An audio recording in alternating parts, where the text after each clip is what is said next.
कृष्ण, आज तो बहुत आनंद ही आ गया। ये हृदय रास कोई साधारण रास नहीं था। ये आध्यात्मिक मार्ग है जो हृदय की ओर लेकर जाता है।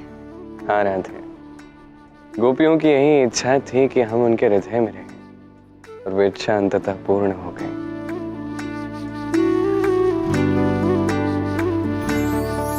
कृष्ण, विदुरथ तुम्हें कब तक यूं ही ढूंढता रहेगा?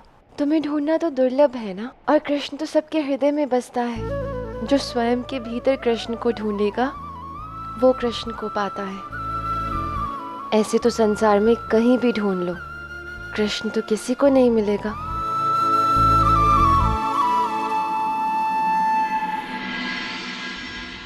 शाल! शुक्राचार्य,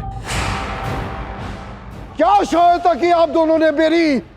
परास्त हो गया हूं उस कृष्ण से। इतना क्रोधित क्यों हो रहे हो विदुरथ? ऐसा कौन है जो उससे जीता है? तो स्वयं असुर गुरु शुक्राचार्य ही मार दिखाएंगे। वो तो स्वयं ही सबसे अधिक बार परास्त हुए हैं कृष्ण से, और अब मुख छुपाने कहीं पाताल में चले गए हैं। गुरु शुक्राचार्य प्रकट होइए। विदुरथ,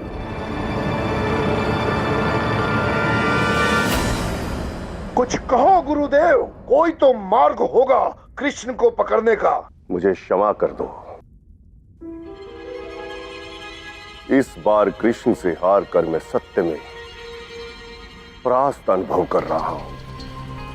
तुम्हें जो उचित लगता है तुम वो करो। मुझे कुछ क्षण स्वतः चिंतन करना है। तो ठीक है, फिर मैं अपने वर का ही अंत करता हूं, कृष्ण को द्वंद से मुक्त करता हूं। रुक जाओ विदुरथ! क्यों अपनी सुध-बुध खो रहे हो? क्यों इस प्रकार अपने वरदान का विनाश कर रहे हो? कोई ना कोई मार्ग निकल ही जाएगा। कृष्ण आज नहीं तो कल हाथ आ ही जाएगा, तब उसका अंत कर देना। मैं समझ गया हूं कृष्ण की कुटिलता। माया के आगे हम कुछ भी नहीं है। जब कृष्ण को खोज ही नहीं पाऊंगा तो उसका अंत करने का प्रश्न ही नहीं उठता। परंतु मैं अपने दुख का अंत तो कर ही सकता हूं। विदुरथ सुनो, तुम मूर्खता कर रहे हो। रुक जाओ विदुरथ! महादेव का वरदान भी कृष्ण के विरुद्ध काम नहीं आया। विदुरथ ने तो हार मान ली, लेकिन मैं हार नहीं मानने वाला।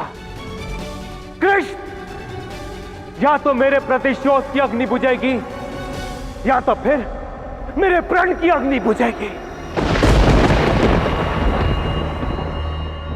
महादेव, अब मैं आपकी शरण में हूं। आपको इस दुविधा से मुझे मुक्त करना होगा। ओम नमः शिवाय। ओम नमः शिवाय। महादेव, विदुरथ आपकी शरण में आना चाहता है और आप उसकी अवहेलना कर रहे हैं। क्योंकि वो इसी के योग्य है।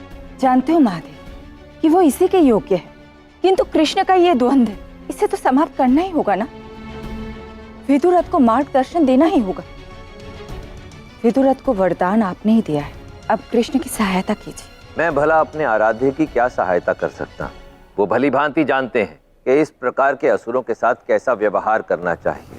तुम देखती जाओ, जितना अधिक ये द्वंद्व चलेगा उतना ही अधिक दुख ये असुर भोगेगा। ओम नमः शिवाय। अपने नेत्र खोलो विदुरथ।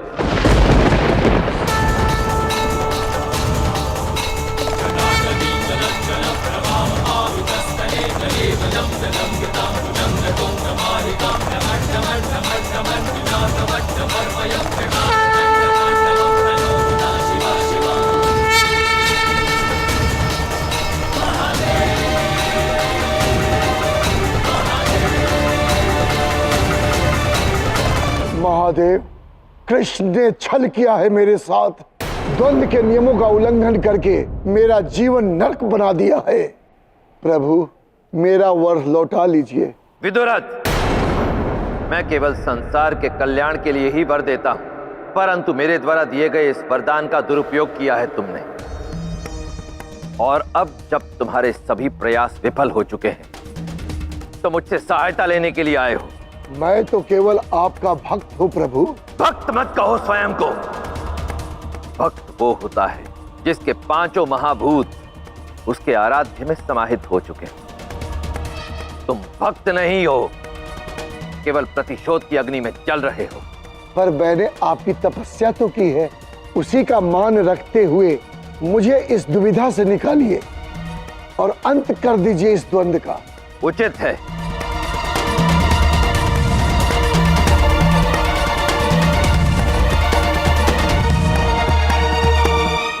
पकड़ो इसे।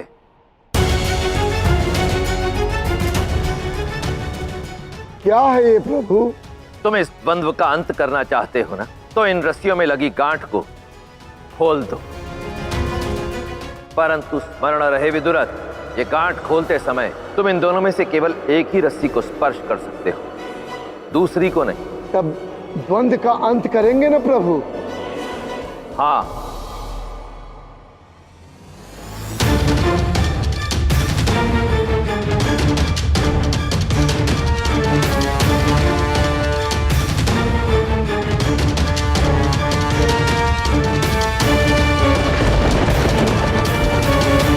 प्रभु, दूसरी रस्सी छुए बिना गांठ खोल पाना असंभव है। जब भौतिक संसार की ये छोटी सी गांठ दोनों रस्सियों को स्पर्श किए बिना नहीं खुल सकती, तो तुम्हारे प्रतिशोध की अग्नि से उपजे इस द्वंद्व की कर्म गांठ केवल तुमसे अकेले से कैसे खुल जाएगी? इसके लिए श्री कृष्ण की सहमति होना भी आवश्यक है। जब तक वो स्वीकृति नहीं देते तब तक ये द्वंद्व समाप्त नहीं होगा। तुम दुष्ट हो, परंतु सौभाग्यशाली भी कि श्री कृष्ण अत्यंत दयालु हैं। वो इस द्वंद्व का अंत अवश्य करेंगे। दया? क्या करूंगा मैं कृष्ण की दया का? किस दुविधा में फंस गया हूं मैं। न लड़ पा रहा हूं, न जीत पा रहा हूं, न कृष्ण को पकड़ पा रहा हूं, और ना ही इस द्वंद्व का अंत कर पा रहा हूं। वैसे विदुरथ ने अनेक अनुचित कार्य किए हैं, गोपियों के प्राण संकट में डालने चाहे, किंतु ऐसा कर नहीं पाया। उस पे दया करते हैं कृष्ण, उसे एक अंतिम अवसर दे देते हैं। राधा का हृदय तो है ही गुम, किंतु चिंता मत कर। मैंने सोच लिया है कि उसके साथ क्या करना है। क्या? वही जो हर असुर के साथ होता है। इतना पूर्ण बल है मेरे पास, पर किस काम का? केवल भागने दौड़ने में काम आ रहा है, युद्ध में नहीं।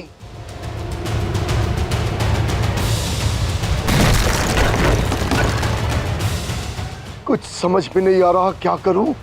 श्री कृष्ण अत्यंत दयालु हैं। वो इस द्वंद्व का अंत अवश्य करेंगे। यदि ऐसा है तो ऐसा ही सही। मैं कृष्ण की दया का आह्वान करता हूं। आओ कृष्ण, अपनी दया प्रकट करो। देखते हैं महादेव का ये कथन सत्य है या नहीं। कृष्ण में दया है भी या नहीं।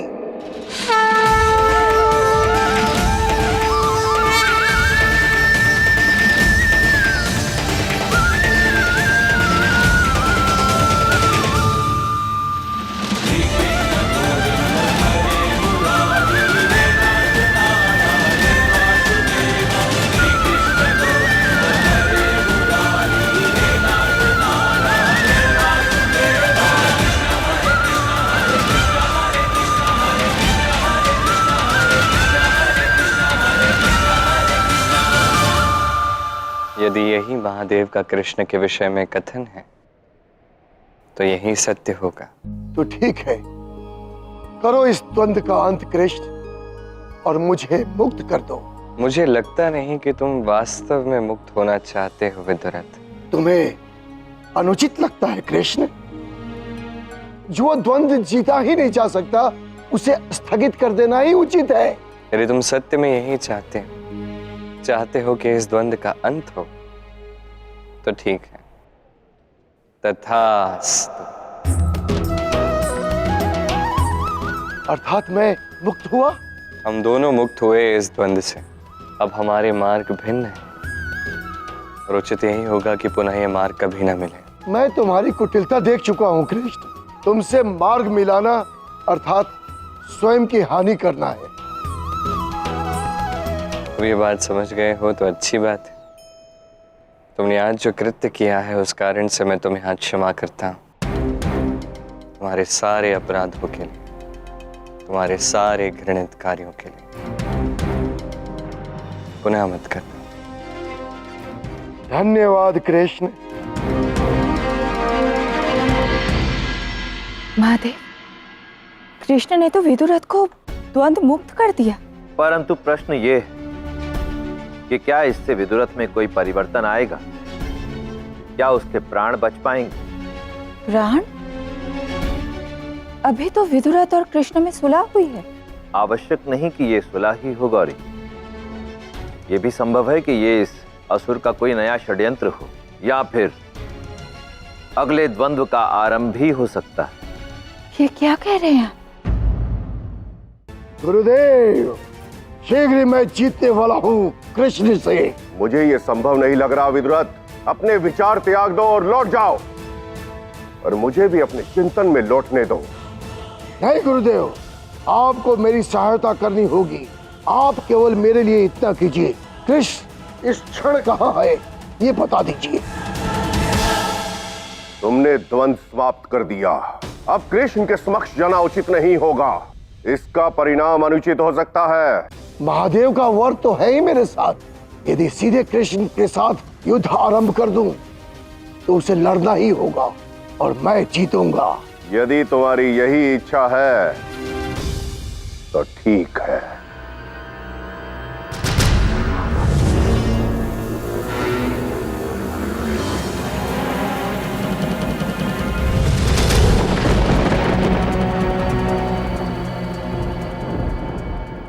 कृष्ण, अब शीघ्र द्वारका चलो। द्वंद्व भी समाप्त हो गया है।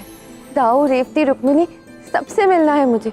कब से भाग ही रहे हैं। वो सब तो ठीक है, किंतु दाऊ से भला कौन मिलता है? दाऊ से मिलने की कोई आवश्यकता नहीं है। बाकी सबसे अवश्य मिल लेना। तुम्हें ज्ञात है कि मैं यहीं पीछे खड़ा हूं, इसीलिए जानबूझकर मुझे चिढ़ाने वाली बात कह रहे हो, है ना? अब आपको चिढ़ाने में ही तो परम आनंद है दाऊ, मैं क्या कर सकता हूँ। वैसे चिढ़ाने में तब आनंद आता है कान्हा, जब चिढ़ने वाला क्रोधित हो जाए। किंतु आज तो मैं क्रोधित होने वाला नहीं हूं, क्योंकि मेरे कान्हा और राधा इतने विकट संकट को जीत कर आए। तो आज तो मैं मात्र प्रेम ही बरसा पाऊंगा।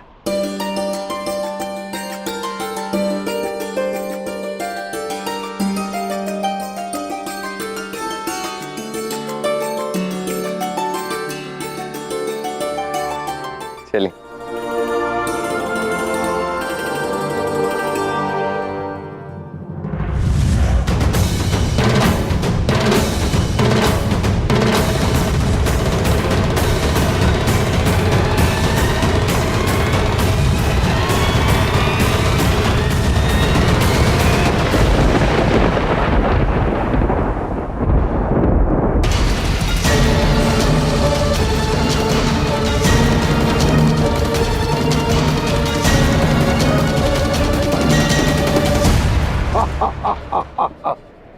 तुम्हारा इतना दुस्साहस विदुरथ, कैसे छिपकर प्रहार किया तुमने? जो छली है उन पे ऐसे ही वार किया जाता है, अन्यथा वो भाग जाते हैं। कृष्ण, तुम क्या सोचे? एक द्वंद्व समाप्त होने से मेरा वर समाप्त हो जाएगा? मेरा वर तो यही है कि जीवन के हर द्वंद्व मैं ही जीतूंगा। समस्या तो ये है कि तुम मुझसे युद्ध करना नहीं चाहते। उसका भी हल है मेरे पास। राधा मेरी ओर है, मैं इसका अंत कर सकता हूं। यदि राधा को बचाना चाहते हो तो आगे बढ़ो, मुझसे द्वंद्व करो।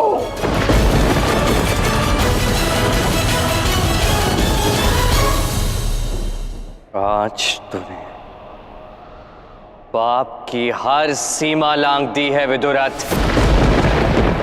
तेरे सारे पाप मैंने गिन लिए और अब तेरे पाप का घड़ा भर चुका है।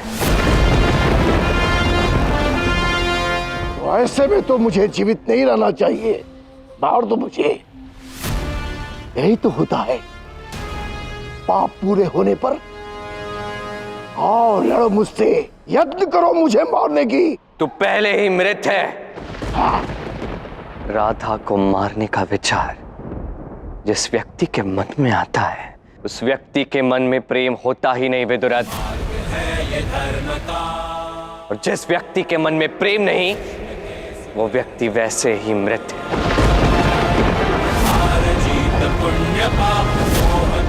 द्वंद्व करो मुझसे। आओ आओ कृष्ण आओ। कान्हा, इसका अंत तो मैं ही करता हूं। नहीं दाव, इस विदुरथ को द्वंद्व का सम्मान नहीं मिलेगा क्योंकि कृष्ण इससे द्वंद्व लड़ेगा ही नहीं। कृष्ण इसका अंत करेगा।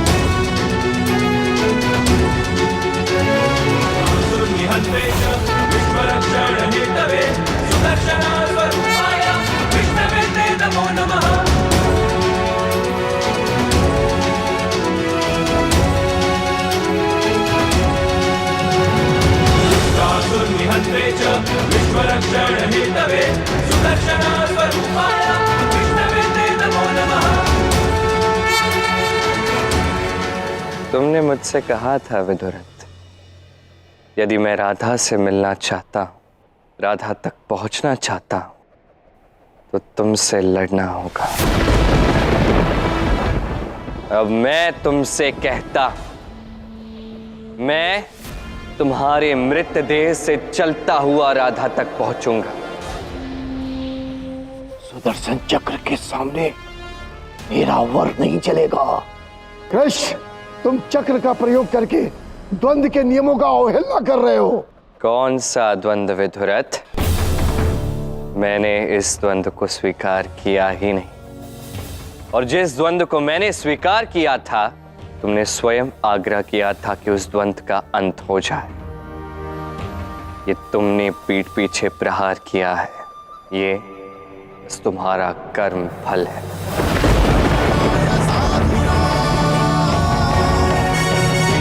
क्षमा क्षमा, दया कीजिए अंतिम बार। क्षमा तुम्हें कर चुका मैं।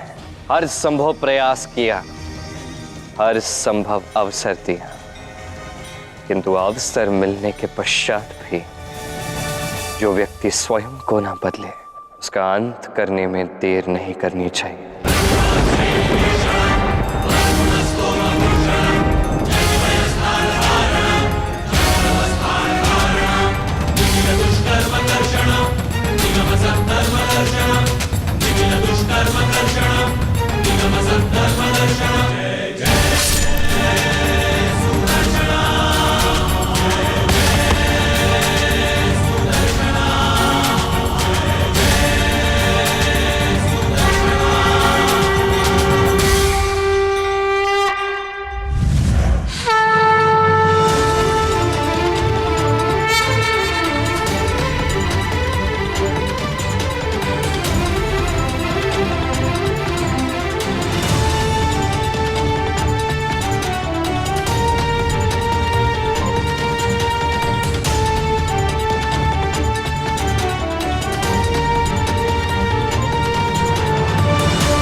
मैंने आज तक तुम्हें कभी अभ्यास करते हुए नहीं देखा, किंतु आज भी तुम उच्च कोटि के धनुर्धर हो। यदि कोई कला सीखी जाए तो उसे भुलाया नहीं जा सकता रहते। वैसे विदुरथ का तो अंत हो गया ना, फिर किस कारण से अभ्यास कर रहे हो? विदुरथ का अंत हो चुका है, इसका अर्थ ये नहीं कि सभी संकटों का अंत हो चुका है। भविष्य में और भी संकट आएंगे, उसके लिए भी तो सज्ज होना होगा ना राधे। समस्याएं चाहे कितनी भी क्यों ना आए, किंतु अब कान्हा को शस्त्र कभी नहीं उठाने पड़ेंगे। और कान्हा को ही क्या, अब तो मुझे भी कभी नहीं लड़ना होगा कान्हा। प्रद्युम्न निषाद अर्थात हमारी अगली पीढ़ी ने समस्त सुरक्षा का कार्यभार संभाल लिया। किंतु दाऊ, उनका अनुभव, उनकी आयु इतनी अधिक नहीं है कि वो ये सब बातें समझ पाए। ये तुम क्या कह रहे हो कान्हा? कदाचित तुमने शाल से युद्ध करते हुए नहीं देखा उन्हें। क्या साहस से लड़े हैं वो। मुझे तो पूर्ण विश्वास है कान्हा कि हमारी अगली पीढ़ी अनेकों सहस्त्र वर्षों तक द्वारका पर शासन करने के योग्य है। इसीलिए तो द्वारका की समस्त सुरक्षा के समस्त कार्यभार में उन्हें सौंप कर आया हूं।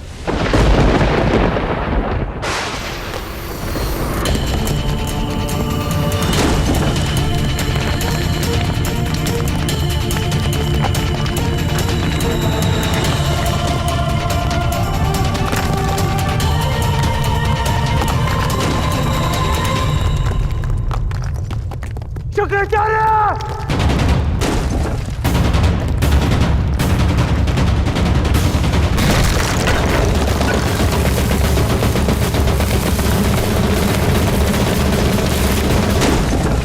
शुक्राचार्य, आप ध्यान पे बैठे हैं, नेत्र खोलिए, अनर्थ देखिए। विदुरथ, आपके असुर, आपके पुत्र का भी कृष्ण ने अंत वैसे ही किया जैसे मेरे प्रिय मित्र शिशुपाल का किया था। सुदर्शन से शीश काट दिया था उसका।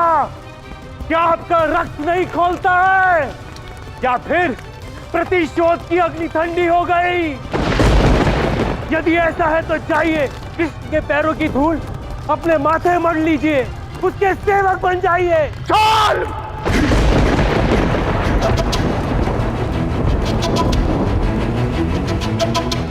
यदि तुम मेरी प्रतिशोध यात्रा में सहायक नहीं होते तो मैं इसी क्षण तुम्हारी जीवा को छीन लेता। शिशुपाल हो या विदुरथ, सबकी मृत्यु से आधा दुख पहुंचता है। कृष्ण से प्रतिशोध की अग्नि और अधिक भभक उठती है। तो यहाँ छिपके क्यों बैठे हैं आप? कुछ कीजिए। अब हर सीमा को लांघने का समय आ गया है। अर्थात करेंगे क्या आप? वो कृष्ण प्रेम के लिए जीवित है ना, यही कहना है ना उसका। प्रेम में उसके प्राण बसे हैं, मैं उसके प्राण ही छीन लूंगा। मैं उसके हर परिवार जन का अंत कर दूंगा जिससे वो प्रेम करता है। अब उसका अंत होगा। मैं उसे इतना दुख दूंगा कि वो स्वयं आत्महत्या कर लेगा।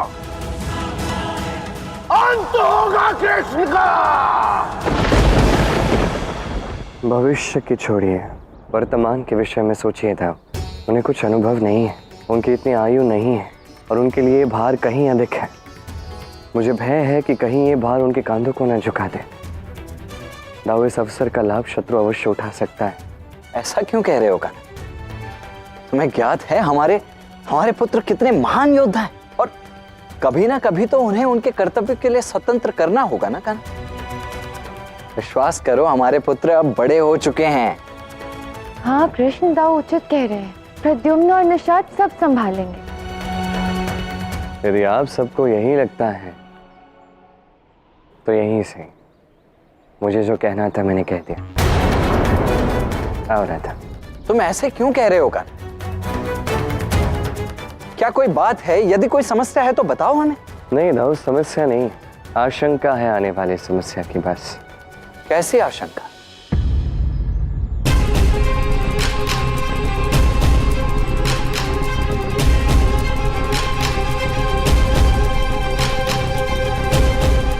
कौन है ये व्यक्ति ये द्वारिका का गुप्तचर है जो शाल के राज्य में कृष्ण के लिए गुप्तचरी कर रहा था। आज इसकी मृत्यु निश्चित है। सैनिकों! नहीं, क्षमा कर दो महाराज, क्षमा कर दो। रुक जाओ। इसकी पहचान मुझे पहले से ही ज्ञात थी। बस सही समय की प्रतीक्षा कर रहा था, कब इसका उपयोग करूं। ये राजद्रोही है शुक्राचार्य, इसका क्या उपयोग हो सकता है? राजद्रोही ये हमारे लिए है, कृष्ण के परिवार के लिए ये विश्वास पात्र है। अब यही उसके विश्वास को भंग करेगा। ये सब आप क्या कह रहे हैं? बुद्धि में कुछ प्रवेश नहीं हो रहा है। सब समझ आएगा, निश्चिंत रहो।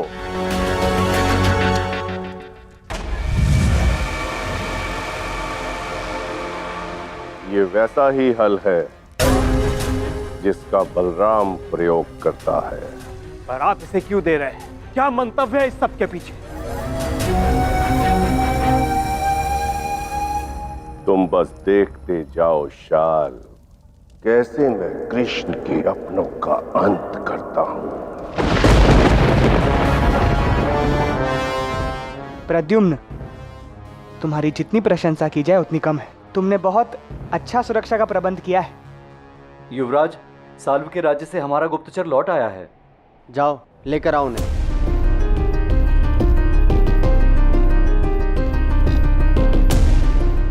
बड़ा ही अनर्थकारी समाचार लाया हूँ। बताओ क्या बात है, निडर होकर कहो। बलराम दाऊ श्री कृष्ण की सहायता करके लौट रहे थे, तब साल्विक की सेना ने उन्हें बंदी बना लिया है।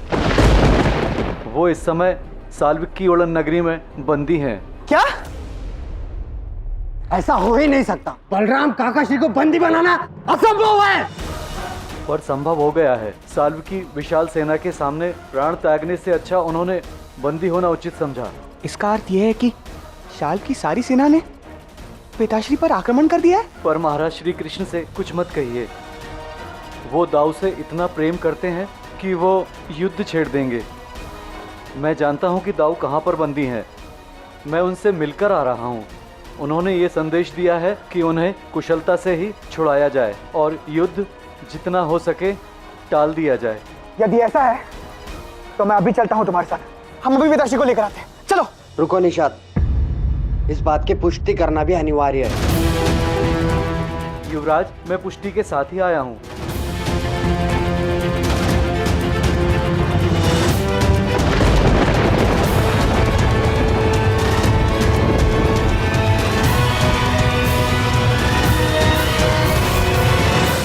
प्रद्युम्न, ये तो पिताश्री का शस्त्र है और ये हमारा सबसे विश्वसनीय गुप्तचर है। यदि इस पर विश्वास नहीं करेंगे तो किस पर करेंगे? तुम सुरक्षा पर ध्यान दो, मैं अभी पिताश्री को लेकर आता हूँ। हाँ? रुको निषाद, मैं जाता हूँ। यदि तुम्हें कुछ हो गया तो। प्रद्युम्न, श्री कृष्ण मेरे चाचा है, बलराम मेरे पिता और प्रद्युम्न मेरा भाई। किसका साहस हो सकता है मुझे हानि पहुंचाने का? तुम यहां ध्यान रखो, मैं शीघ्र ही पिताश्री को लेकर लौटूंगा। चलो गुप्तचर।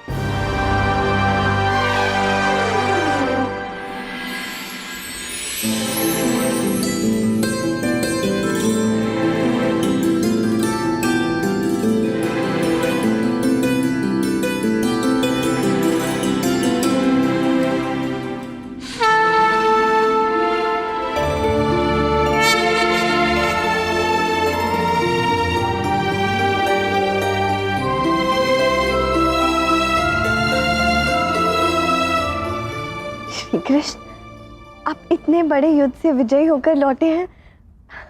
अद्भुत।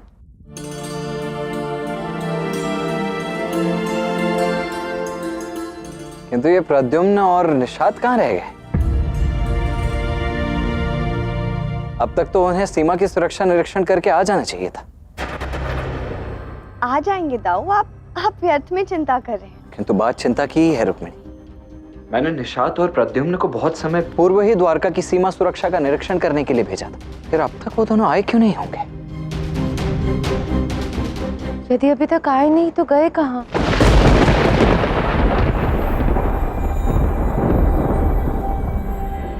उस ओर से एक गुप्त मार्ग है साल्व की उड़न नगरी में प्रवेश करने का, जो मार्ग सीधा महल में लेकर जाता है।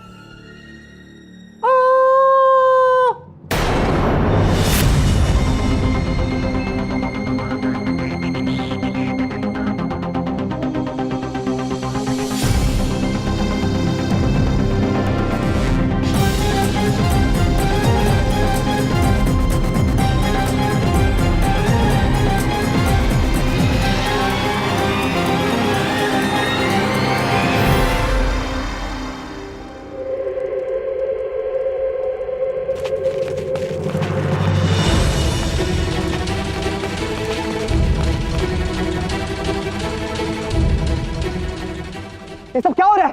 क्या कर रहे हो तुम सब ये?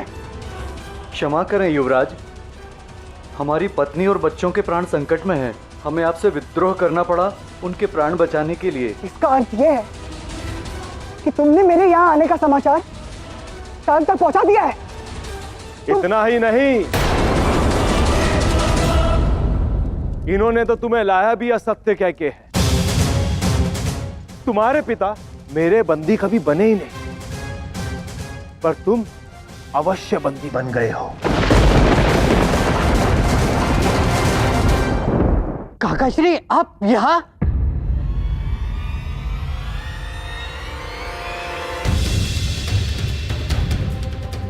मैं यहाँ का क्या अर्थ है प्रद्युम्न? काकाश्री, यदि आप यहाँ आए तो शार्म ने बंदी किसे बनाया? क्या कह रहे हो तुम? हमारे गुप्तचरों ने ये सूचना दी थी कि आपको बंदी बना लिया गया है और इसलिए निषाद आपको छुड़ाने गया है। काकाश्री,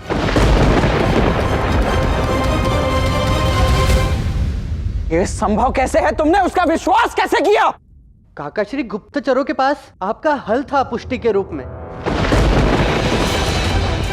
ये छल है। शुक्राचार्य और शाल ने मिलकर छल से बंदी बनाया है मेरे पुत्र को। कान्हा, मुझे निषाद की सुरक्षा के लिए जाना होगा। दावा, भयभीत मत होइए, हम कुछ सोचते हैं। समय भयभीत होने का ही है कान्हा। वहां निषाद के प्राण संकट में। दावा, चिंता मत कीजिए, निषाद को कुछ नहीं होगा। कृष्ण अवश्य ही कोई ना कोई मार्ग ढूंढ लेगा। यह समय मार्ग ढूंढने का नहीं है राधा, उस शाल्व को यम के मार्ग पर भेजने का है। उस शाल्व का मैं अंत करके रहूंगा कान्हा, मैं नहीं छोड़ूंगा उसे। शुक्राचार्य की ये नई युद्ध नीति बड़ी जटिल है। इससे सारा यदुवंश युद्ध के घेरे में आ सकता है। कृष्ण संसार से तो लड़ सकता है, पर जब उसके ही प्रियजन लड़ेंगे तब कृष्ण क्या कर पाएगा?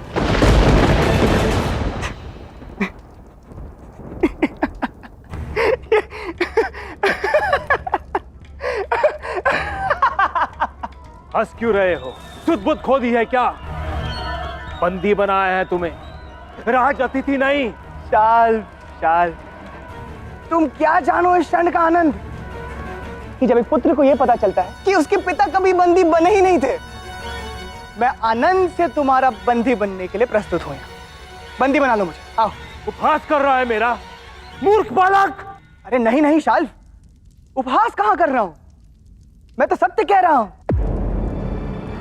तुम्हारे उस मित्र शाल, तुम्हारे मित्र शिशुपाल, विदुरथ और कपटासुर, इन सब का तो अंत हो गया है। तो फिर किस बात का अहंकार है तुम्हें शाल? जिस तरह वो सब मरे थे वैसे ही तुम भी मृत्यु को प्राप्त हो गए और तुम्हारे मृतदेह पर चलकर मैं मुक्त हो जाऊंगा।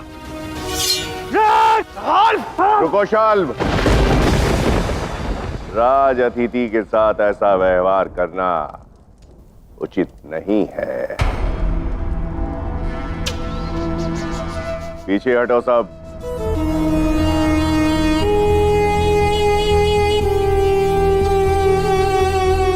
तुमसे कोई शत्रुता नहीं, केवल कृष्ण से है। हम तुम्हें कोई हानि भी नहीं पहुंचाएंगे। सत्य तो यह है कि तुम में से किसी में साहस ही नहीं है मुझे हानि पहुंचाने का। यदि मेरे रक्त का एक बूंद भी इस धरा पर गिरता है तो मेरे पिता रक्त बीज बनकर शाल के राज्य का विनाश कर देंगे।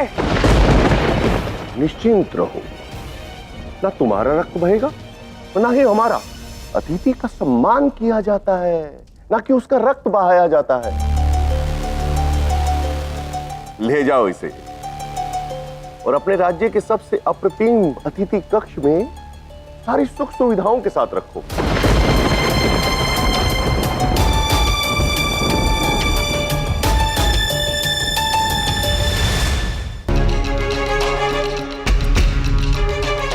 कान्हा, तुम कहां ये व्यर्थ की योजना बनाने की उलझन में पड़े हो? वो शाल मेरी शक्ति के समक्ष टिक नहीं पाने वाला है। मैं अभी जाकर उसका अंत करके अपने पुत्र को छुड़ा कर लाता हूं। लव समझने का प्रयास कीजिए, ये संभव नहीं है। शाल्व के पास ऐसी नगरी है जो आकाश में है, हवा में है। यदि उन्होंने आकाश से हम पर प्रहार किया तो प्रति उत्तर देना हमारे लिए संभव है ही नहीं। इसलिए योजना बनाना आवश्यक है धाव। हमें धैर्य रखना होगा। तो ठीक है कृष्ण, इस बार ऐसी योजना बनाना कि शाल्व का अंत ही हो जाए। ये मूर्ख बालक हमारी धरा पर खड़ा होकर मेरा घोर अपमान कर गया और आपने उसे अतिथि बना लिया। क्या विचित्र योजना है आपकी गुरुदेव। तुम भी असमंजस में पड़ गए ना शाल। यही योजना है। जिस पेड़ के तने में दीमक लग जाती है वो उसे अंदर से खोखला कर देती है और विशाल से विशाल टहनी को धाराशाही कर देती है। उसी प्रकार कृष्ण के सारे कुल को भीतर से खोखला करना है।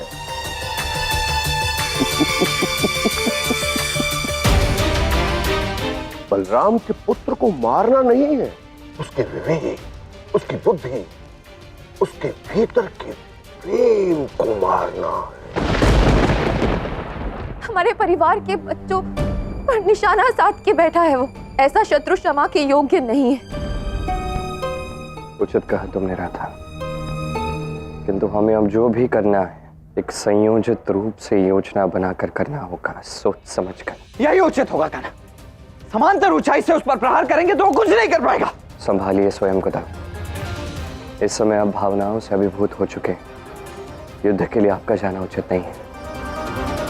मैं हूं, मैं सब देख लूंगा। ये युद्ध मेरा है कान्हा, मुझे ये युद्ध करने दो। ये युद्ध केवल आपका कैसे हुआ, हमारा नहीं है।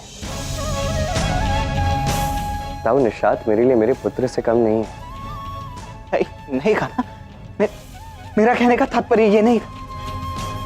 उस शाल को सदा के लिए परास्त करने की अपनी मंशा में मैं कुछ अधिक ही बोल गया कान्हा, मुझे क्षमा कर दो। मैं समझता हूं, किंतु शाल्व को मुझे ही परास्त करना होगा धाव। आप इस समय नहीं कर पाओगे। क्या आपको मेरी शक्ति पर विश्वास है? मेरे कान्हा से अधिक शक्तिशाली भला और कौन हो सकता है इस संसार में? मेरा कान्हा सर्वशक्तिशाली।